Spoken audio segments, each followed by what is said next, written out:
guys, you know I love 5 in a row, and I have cherished these same manuals for about 10 years, if not more at this point. But today I'm going to be sharing with you the new updated manuals. They have gotten an update after 25 years, a little makeover.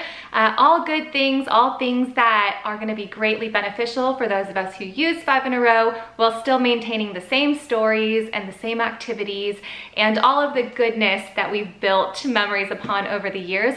So if you're interested in hearing more about the updated manuals and you want to see a comparison and a flip through, then stick around. So first things first, 5 in a row is a curriculum, if you have not heard of it before, that I started using when my oldest, who's now in 6th grade, was in preschool. It is a curriculum where they take classic storybooks and you do 5 days in a row of reading the book, and at the same time you pick different subjects and it gives you different activities per subject for all 5 days. So one day you might be reading a story, say Madeline, and for science you might be focusing on science that day. They talk about the appendix and some anatomy for science. And then the next day you'll do geography. You'll pick one of the geography activities and you will do a hands-on activity learning about France or just Paris in general. You'll put it on your map and you will do some cultural study. And then the next day you may do math. They talk about 12 little girls in 2 straight lines, so you can do some symmetry or doubles and things like that. Every day you do a different subject focused on the same book for 5 days in a row. Now, in my family, we've done this differently over the years. My oldest was my only homeschool student. We would do a different book every single week.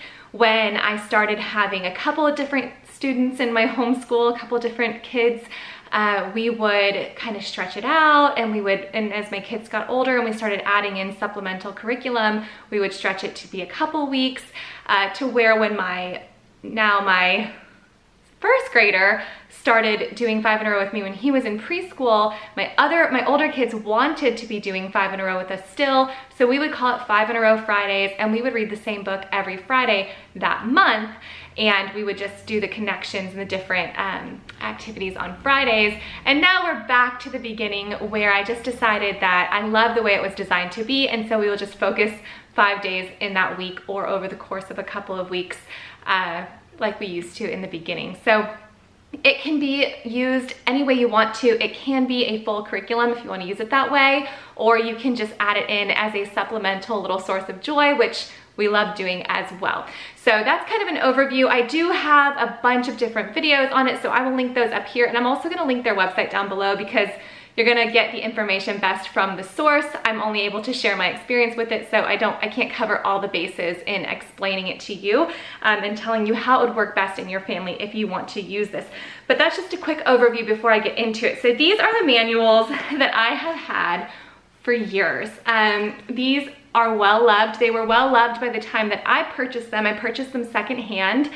So years ago, I couldn't find a resource or a place to buy these, so I had to buy them secondhand, and I've just collected them over the years. I started with this one, and then I found somebody who was selling this one next, and then I found this one later on, and we have just loved them. I've got notes all through the margins. These hold so many memories to me. This is like homeschool hallowed ground for me. This is where our journey began, and well, it's not where our journey began. I found this about midway through our first year of homeschooling, but it's where I fell in love with learning with my daughter and where our journey really started becoming a heart journey and not just an academic journey. So these are precious to me. I will never let go of these.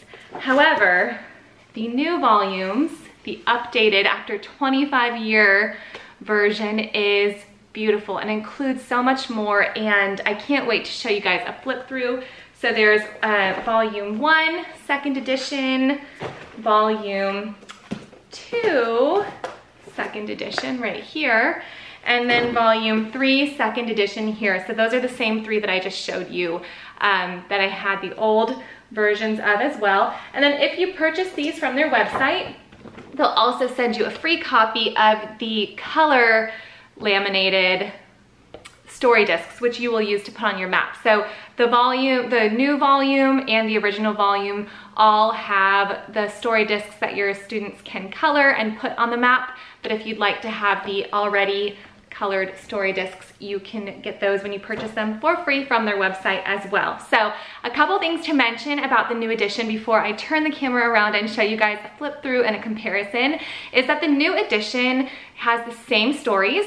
None of that has changed, and it has the same activities all the way through. They've just updated some things to be more culturally appropriate for the times we're in. Things are more accessible now than they were 25 years ago, and just kind of updated things to catch up with the cultural norm, which I appreciate. Now, the stories aren't new, but one thing that is new is that each book has 100 or more activity pages for hands-on learning and also for documentation. So those activity pages are included in the book for you to copy or to just write in. And the documentation is a great idea because 5 in a Row is a very much like a living curriculum. You're doing things around your house, you're using objects, you're not necessarily on paper for the majority of it. So I've just used photos to document it with our portfolio. In the state of Florida, we're required to keep a portfolio and turn it in at the end of the year to an educator to review. And I often am sitting there while she's going through her portfolio looking at pictures saying, oh, well, that's geography and oh, that's science.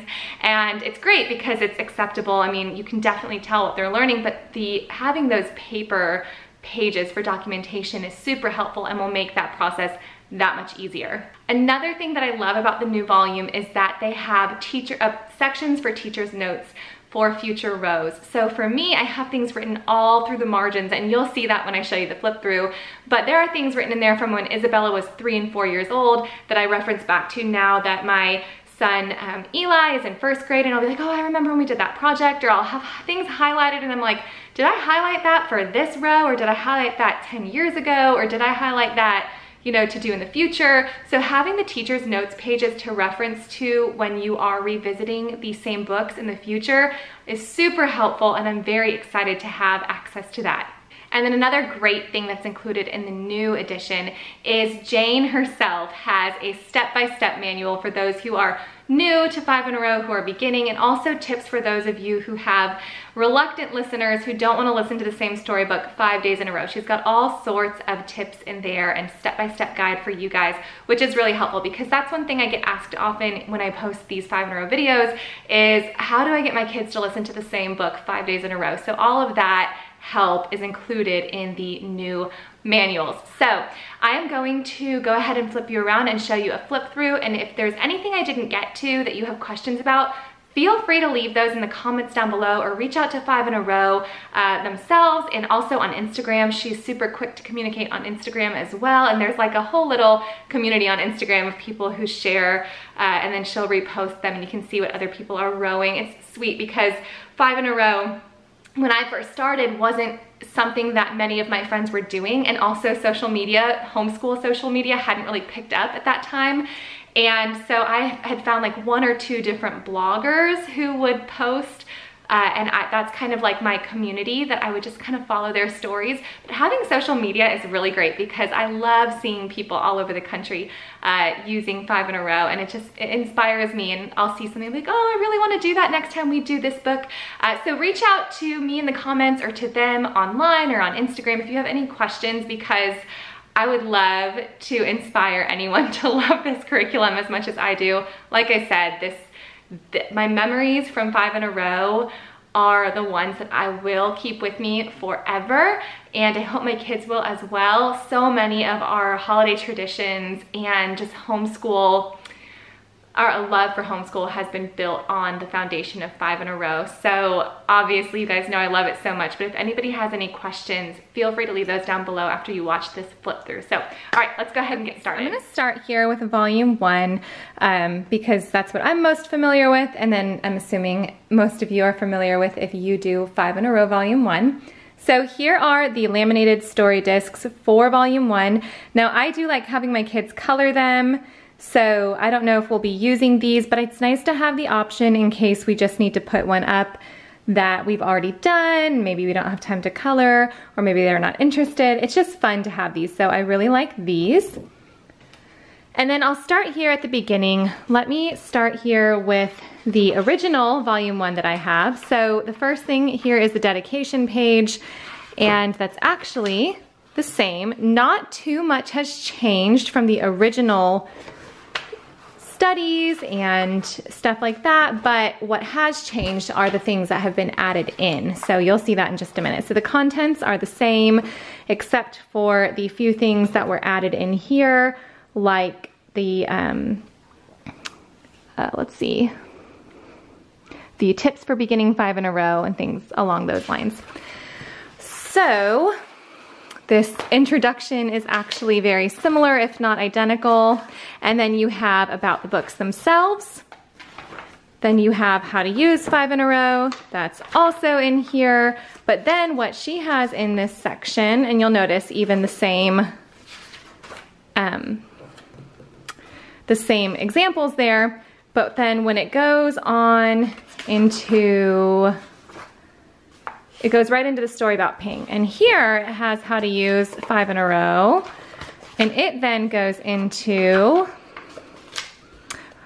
Jane Claire's tips for those beginning 5 in a row, and then reading the stories 5 days in a row, and then suggestions for the reluctant student. And then you're in the story about ping. So I'm going to use the story about ping as an example here. It's one that we've done over and over, and I'm actually really excited to do this with my kids. We usually, the years that we do this, we'll do this right around Chinese New Year, so that, well, my kids' best friends are Chinese and they celebrate Chinese New Year. And so it's very close to home for us, and it's a fun time to be celebrating China. So you have these, discernment, social studies, geography, China, geography, culture, literature, what's a classic story, literature, fiction. You've got different art here. You've got counting skills, the animal kingdom, buoyancy, keep this in mind, please. Health and safety, reflection of light, and then it goes on into lentil. Now, here for the story about ping, same thing. Discernment, geography, China, geography, culture, what is a classic story, fiction, repetition, all the same art, studies, counting skills, animal kingdom, buoyancy, science, all very similar. Then, instead of moving on into lentil, this is where you then have teacher's notes. So it says, the 5 in a row lesson options for each unit in the manual are all you need to teach your child. The additional resource area provided below is simply a place to jot down relevant info you found that you might want to reference. So for this, you have the story about ping, date, student, the topics that you chose. Then you have relevant library resources, books, DVDs, audiobooks, websites, or video links. You'll notice that this wasn't part of the 1997 edition. So these are the types of things I'm usually writing in the margins or writing down somewhere and it falls, falls to the ground somewhere, like on a loose leaf piece of paper.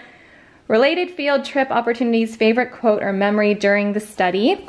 And then you have this. So this is a resource page for buoyancy. And what I like about this, so I usually will get online like Teachers Pay Teachers, or I'll create something on my own in Microsoft Word or something very simple. But what I like about this are these resource pages are streamlined. They all look the same. And so it'd be a nice way to have a clean collection of similar looking, just aesthetically pleasing in your portfolio if you do record keeping in a portfolio.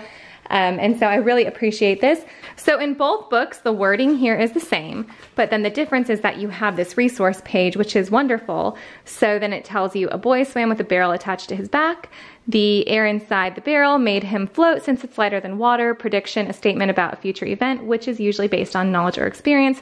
Find objects around the house or outside, make a prediction, yada yada. So then you would pick the 6 items. You would write the item name, draw a picture, and then circle if it sinks or if it floats. Next, you then have a copy to color of the flag of China, which I love that because I'm always printing out random flag pictures just from like clip art when we're doing 5 in a row. So again, it's gonna be nice to have these as a collection. Then you have another one of the ideas in there was to do a story that starts with once upon a time. And they're writing with imagination. And so they provide that information here if you're doing fiction for language arts, and then it moves on into lentil. So we have lentil here. what I wanted to show you, since I referenced Madeline earlier, let me find where Madeline is. Let's see. Page 23 in here. Okay, it's very next. Okay, again, same deal, different options. As you can see, my book is all marked up. And it's just that. Then you have the math symmetry, math relative size and degree, science health, beginning grouping and dividing, and then it moves on into the next book, which is a pair of red clogs. Well, here we're gonna find Madeline. Same things, geography, history, literary devices. You've got all symmetry, the appendix, science health, relative size and degree. Then you once again have this teacher's notes pages. And then here's another resource. You've got grouping. You've got the flag of France. You've got relative size and degree here. It just makes everything that much more simple. One of the things I wanted to mention is that I've heard a lot like, oh, 5 in a row, it's another great book study. You know, you can take any book and kind of make a unit study around it. Why I love 5 in a row is because their unit studies always seem to tie in the heart. Like, we talk about the grandparents in the books. We talk about the social studies aspects of the books, not just the geography and the history. My kids make so many memories when we're doing these versus just a simple unit study, which there's nothing wrong with unit studies. We love those as well. But something about the books chosen, the themes pulled out, the topics that are in these books makes me drawn back to 5 in a row time and time and time again versus just finding a unit study online and going through the motions. So let's see, what else do we have back here that we didn't have in the other book? Goodness, really quick side note, I just saw this. Night of the Moon Jellies was one of the first books we did for 5 in a row. And I very much remember Isabella being 4 years old and we set up a pretend restaurant, and the whole point was that she would get a chance to write down their order, the grandparents' orders, and add up the cost of the food and everything, and role play. And we invited the grandparents over. I remember we made little mini cheeseburgers and milkshakes. It was back before she was lactose intolerant. Oh my goodness, we had so much fun. She would go run to the grandparents' table. They were very patient. They knew they were coming over for a school day and not just for lunch. And that will go down as one of my absolute most favorite memories. So I just saw this guest check page and I knew what this was for. We just used, you know, a yellow memo pad back then, but oh my goodness, I very much look forward to doing Night of the Moon Jellies with my kids again very soon. So over here, we have Review Week, which was in this book as well. Then you have the blank story discs if they want to write their own, or the story discs to color. And then you have the sample lesson planning sheet. They used Who Owns the Sun for this one. Let me see if that's in here. This was a sample calendar. No, oh yes, they used, same one, Who Owns the Sun for that. This one's obviously much more clean cut looking since they used 2 pages. Then the lesson planning sheet that you can use. Choices a writer can make, which I don't recall that. These are the resource pages for all the different books in here at the very end. So you've got one sheet here for a pair of red clogs, one sheet here for the rag coat. You've got the pinwheel pattern from Mike Mulligan and his steam shovel, the song for We Gather Together from, what's it called? Cranberry Thanksgiving.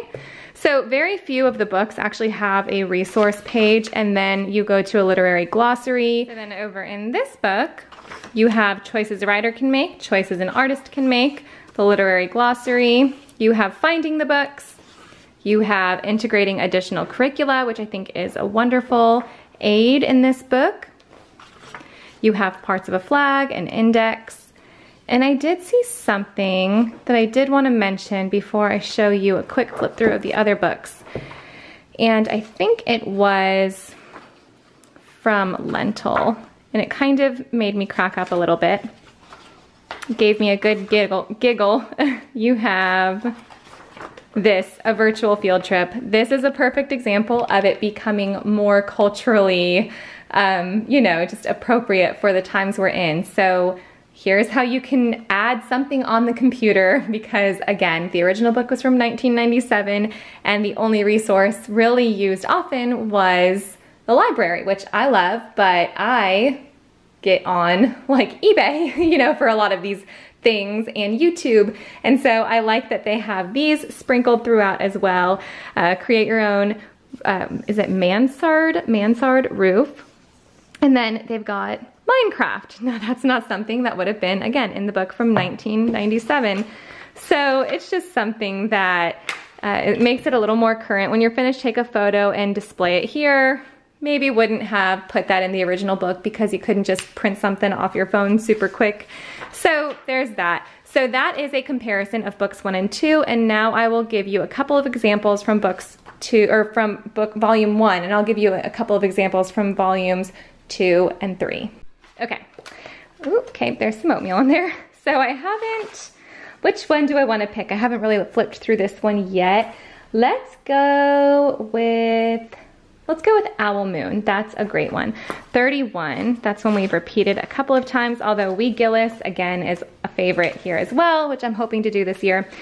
So you've got social studies, language arts, setting woods, you've got hyperbole, imagery, first person point of view, trees and shadows, units of time, daylight and dark, owls, bird calls, naturalist, the moon, tracks, shadows, and a woodland habitat. And then over in this book, which also volumes 2 and 3 have the same helpful information at the beginning up until, everything's the same up until you start getting into the actual unit studies. So this one is on page 62. That just gives you an idea of how much more is included. This is page, was it 36? And this is page 62.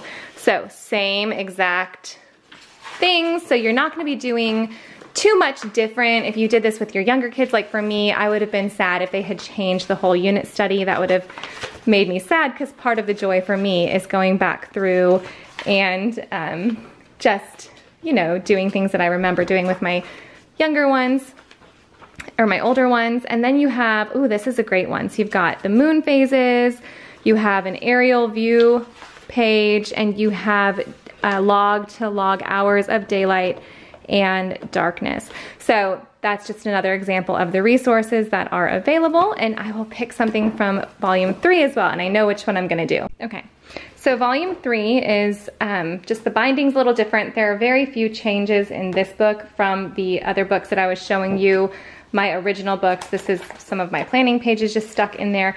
So The Bee Tree by Patricia Polacco is a favorite, and we read this even without doing this unit study. Since we did this the very first time, the kids just fell in love with it. So it was just a few pages, and then it goes on to Andy and the Circus. And in this book, here's the bee tree. I actually haven't looked at this yet, so I'm kind of excited. Same activities, teacher's notes, and then you have, ooh, that's fun, hexagons. You have the geography of Michigan, which is wonderful, and then you have the state flag of Michigan there as well. So it really just gives you opportunity to expand on this without having to do too much of the legwork, footwork, what's the phrase, yourself. It just gives you some of the resources in here, so you don't have to get online and sign up for newsletters to get free downloads and printables, if you know what I mean. You get me on that one. I'm constantly signing up for free newsletters that I can download the free printable, and then I get spammed 20 times a day. Anywho, so that's just a general idea of the differences between the original volumes and now the new updated volumes. I'm gonna link down below to their website, like I said, if you wanna check these out, get more information. Thank you so much, 5 in a Row, for sending me these new manuals, and I will see you guys.